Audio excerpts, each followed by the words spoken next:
Assalamualaikum warahmatullah. Ahsanallahu ilaikum Ustadz. Ustadz, saya memiliki ibu tarbiyah yang mengasuh saya sejak bayi dan mendidik saya hingga dewasa. Kemudian Alhamdulillah saya dipertemukan dengan ibu kandung setelah dewasa.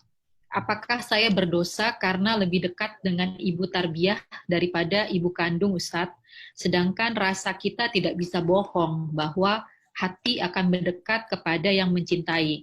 Apakah yang sebaiknya saya lakukan agar bisa berbakti kepada keduanya dengan seimbang? Jazakallah khairun wa barakallahu fiik, Ustadz. Eh, Kita tahu Nabi SAW bersabda, La yashkurullah man la yashkurun nas. Tidaklah bersyukur kepada Allah orang yang tidak tahu berterima kasih kepada manusia. Syariat mengajarkan kita untuk pandai bersyukur kepada orang yang punya jasa kepada kita. Di antara orang yang paling besar punya jasa kepada kita adalah kedua orang tua, terutama ibu. Kita tidak lihat itu semua, tapi kita yakin bahwasanya kita pernah berada dalam perut wanita tersebut. Saya tahu ibu mungkin tidak begitu, yang ukhti yang bertanya mungkin tidak begitu sayang karena rasa tidak bisa dibohongi. Ini wanita baru saya tidak kenal. Tapi kita pasang dalam benak kita, ini ibu pernah bertarung nyawanya untuk saya. Saya pernah dalam perutnya selama 9 bulan. Saya pernah membuat dia muntah-muntah. Saya pernah membuat dia sedih. Saya pernah membuat dia sakit. Saya pernah membuat dia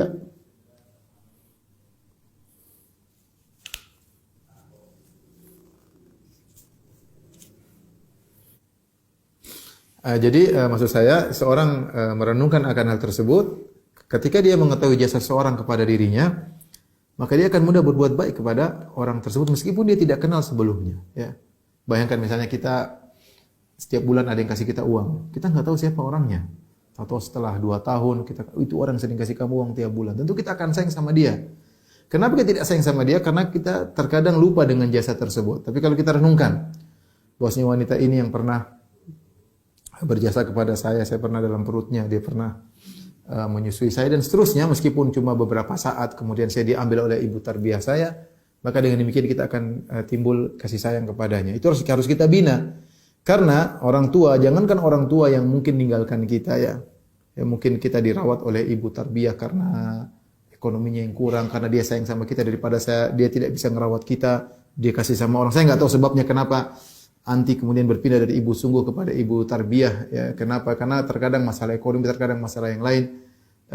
Tapi intinya jangankan ibu yang seperti ini, bahkan ibu yang musyrik, ibu yang jahat, ibu yang zalim, tetap kita disuruh berbakti kepada ibu tersebut. Ya, kata Allah Subhanahu wa taala, wa in jahadaka ala an tusyrika bi ma laysa laka bi ilmun fala tuti'huma. Jika keduanya memaksamu untuk berbuat kesyirikan, maka jangan taat kepada keduanya. Ya. Wa sahibuhuma fid dunya ma'rufa, tapi pergaulilah keduanya dengan cara yang terbaik. Alhamdulillah sekarang anti punya 2 orang ibu yang punya jasa besar ya.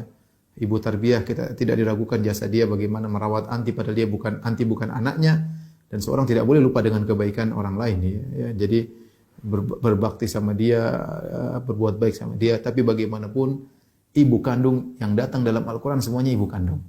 Ya. Ibu kandung itulah yang pernah anti dalam perutnya. Ibu kandung itulah yang ketika melahirkan bertarung dengan kematian antara hidup dan mati. Ya. Ibu kandung itulah yang mengalami banyak wahnan ala wahnin, kelemahan di atas kelemahan. Jadi tinggal anti menghadirkan dalam diri anti wanita ini meskipun saya tidak kenal tapi dia punya jasa sama saya. Ya, dengan makanya berbuat baik sebisanya, dan saya rasa ibu tarbiyah mengerti. Bilang aja, mama kan tahu dalam Islam saya punya kewajiban sama ibu saya, ya ada waktu mengunjungi, paling tidak telepon, kalau mungkin tidak sering mengunjungi, telepon gimana kabarnya bu, baik-baik, berusaha mengenal dia. Ibu mungkin rindu tapi dia gimana lagi, ini anak saya bukan anak saya, tapi ya kita jangan kecewakan dia. Berusaha kenalkan diri. Seperti kita mau cari muka sama seseorang, cari muka sama ibu kita ya. Berusaha kenal, telepon dekat. Semoga nanti dapat pahala yang besar, bisa berbakti kepada orang tua.